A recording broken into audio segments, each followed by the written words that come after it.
Okay, welcome back to Terence Payne tutorials. Okay,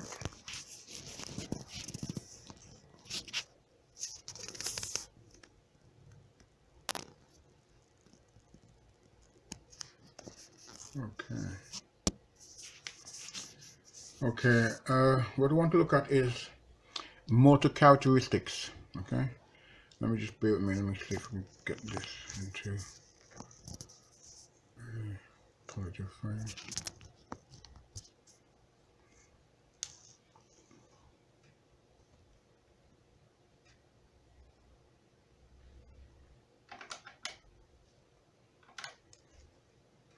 Okay, welcome to Terence Payne motor characteristics. Okay, direct current motors. Okay. Now what I want to look at is DC motors are divided into three classes, designated according to the method of connecting the armature and the field windings as shunt, series, and compound wound. Let me repeat that, and compound wound. Okay.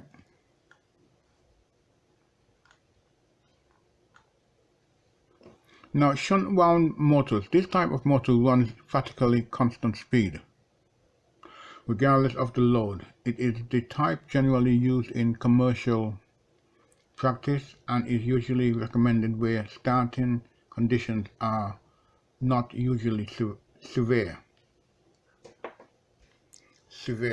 Okay.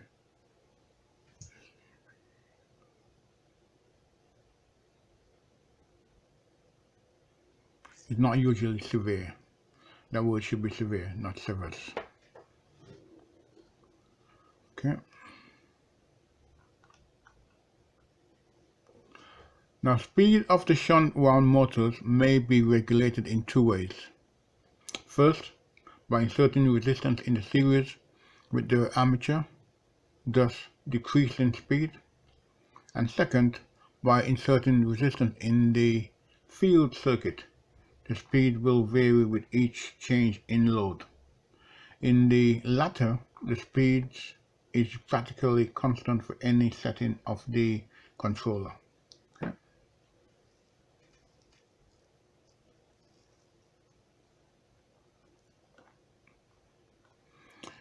This latter is the most generally used for adjustable speed service, as in the case of machine tools.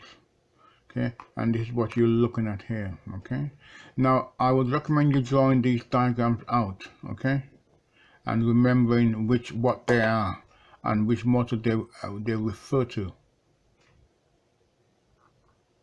Okay, and you're looking here at the shunt wound motor. Okay.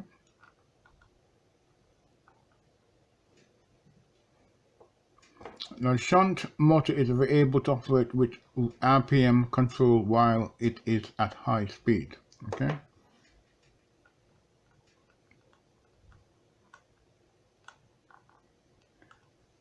Series wound DC motors. This type of motor speed varies automatically with the load, increasing as the load decreases. Use of series motor is generally limited to cases where a heavy power demand is necessary to bring the machine up to speed, as in the case of certain elevator and hoist installations. For steel cars, etc., series wound motors should never be used where the motor can be started without load, since they will race to a dangerous degree. Okay. In short term, they will drive themselves to self-destruction. The motor will not be of any use to you after a while.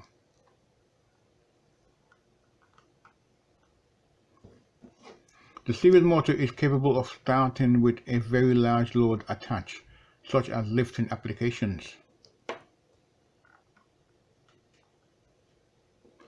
Now, compound wound DC motors, a combination of the shunt wound and series wound types, combines the characteristics of both characteristics. may be varied by varying the combination of the two windings. These motors are generally used where severe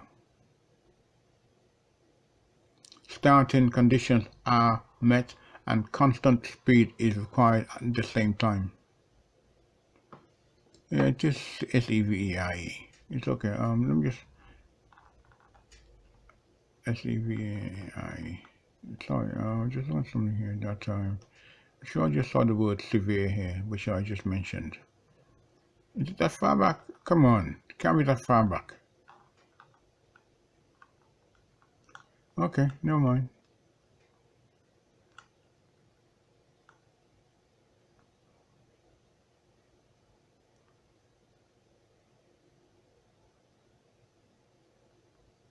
Okay, right.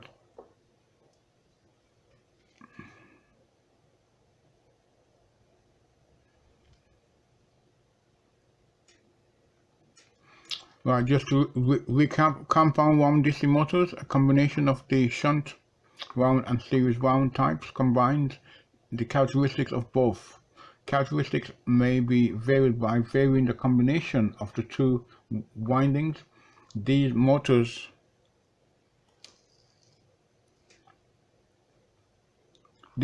are generally used where severe starting conditions are met and constant speed is required at the same time. Okay.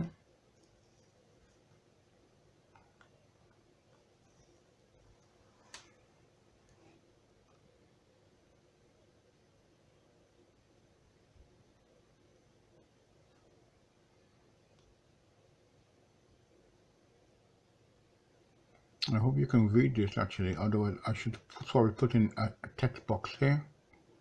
I'm just wondering, I hope you can read that. This here says cumulative compound, DC motor, short shunt, differential compound, DC motor, short shunt, interpole compound, DC motor, long shunt. Okay, let me repeat. A, cumulative compound DC motor short shunt. That is the diagram that you would be using or see. Draw these diagrams out for yourself. B, differential compound DC motor short shunt. Interpole compound DC motor long shunt. Okay.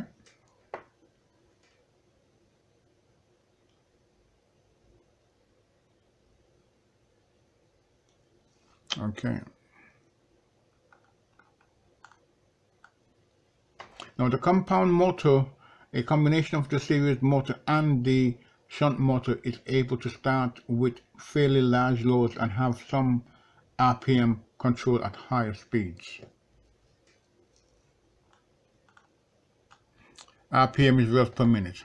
Now squirrel cage induction motors, the most simple and reliable of all electric motors, essentially a constant speed machine which is adaptable for users under all but the most severe starting conditions.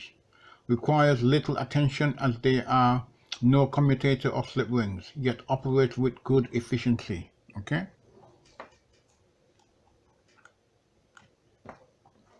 Wound rotor slip ring induction motor used for constant speed service requiring a heavier starting torque than is obtainable with squirrel cage type. Because of its lower starting current, this type is frequently used instead of the squirrel cage type in large sizes.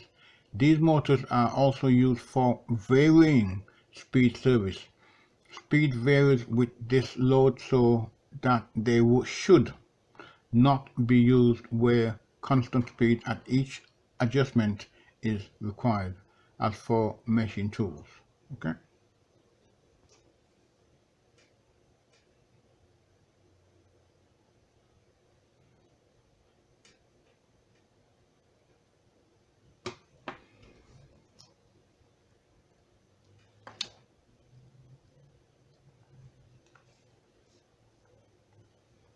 Single phase induction motors. Single-phase induction motors.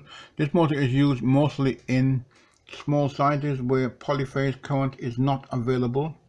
Characteristics are not as good as the polyphase motor, and for size larger than 10 horsepower, the line disturbance is likely to be objectionable. These motors are commonly used for light starting and for running loads up to 1/3 horsepower capacitor, and repulsion types provide greater torque and are built in sizes up to 10 horsepower.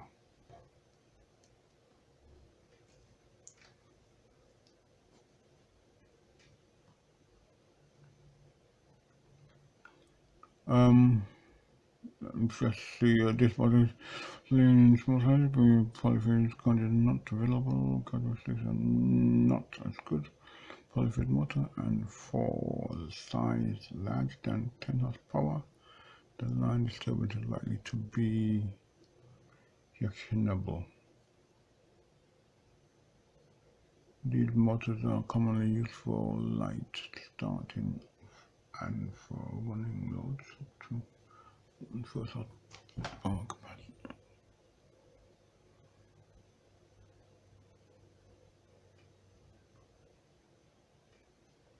Right, yes. Capacitor and repulsion types provide greater torque.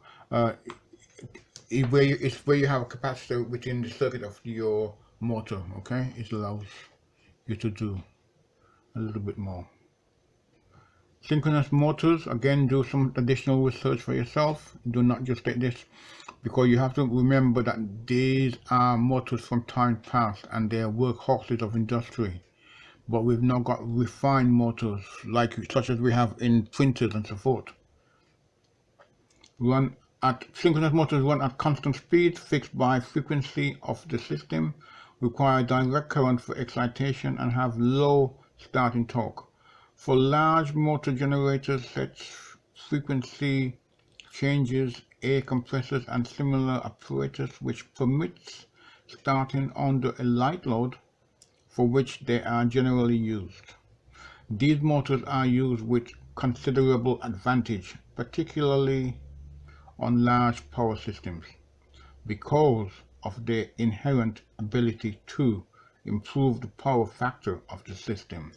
Now, you want a good power factor in any system, supply system that you have, because if you have a power factor, you need a power factor of 1, where possible, or at least 0.9. Okay, what it does, it indicates that you're not losing energy through using your system, and it provides you with a constant power at minimal cost to yourself in the long run.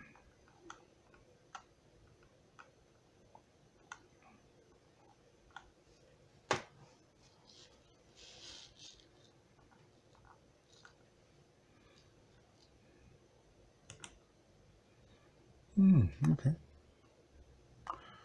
Synchronous motor speed. There are two ways to define motor speed. First is synchronous speed. The synchronous speed of an AC motor is the speed of the stator's magnetic field rotation. That is not the rotor in the motor's turning. This is just the magnetic field rotating on a constant on-off cycle in regards to three-phase supply, rising and falling, okay? This is the motor's theoretical speed, since the rotor will always turn at a slightly slow rate.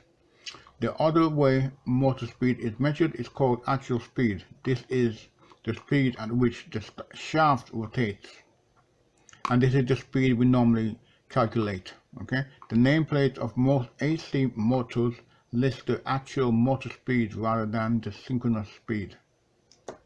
Okay? Very few motors give you a synchronous speed, it'll give you actual speed. Standard AC induction motors depend on the rotor trying, but never quite succeeding to catch up with the stator's magnetic field. The difference in the speed of the rotor and the synchronous speed of the stator's rotating magnetic field is called the slip, or for me I would just call it lag, basically. Different motor designs will produce different amounts of slip. Normally you're looking for a slip rate of approximately 3 to 5%, nothing more, or even less if you can achieve that. But you will need to look into that or for a motor that gives you what you're looking for.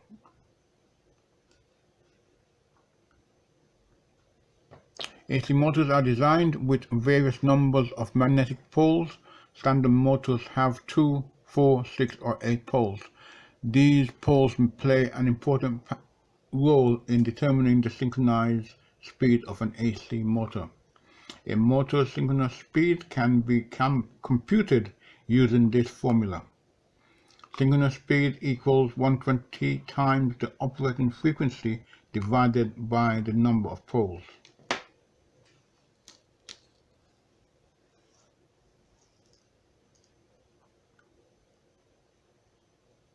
For example, a 6-pole motor's synchronous speed is 120 times 6 times 60. Let me repeat that. Is 120 times 60 equals 7,200 divided by 6, or 1,200 revs per minute to bring it to minutes. Okay.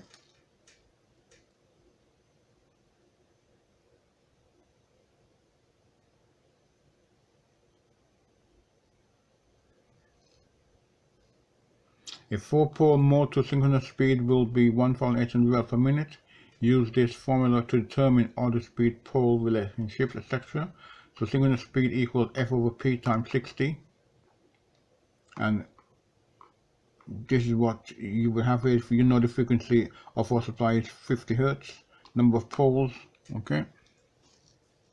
And that gives you your end result. Alright, I hope you found this useful, okay? Let me just make sure that I got everything in line and that everything can be seen, okay?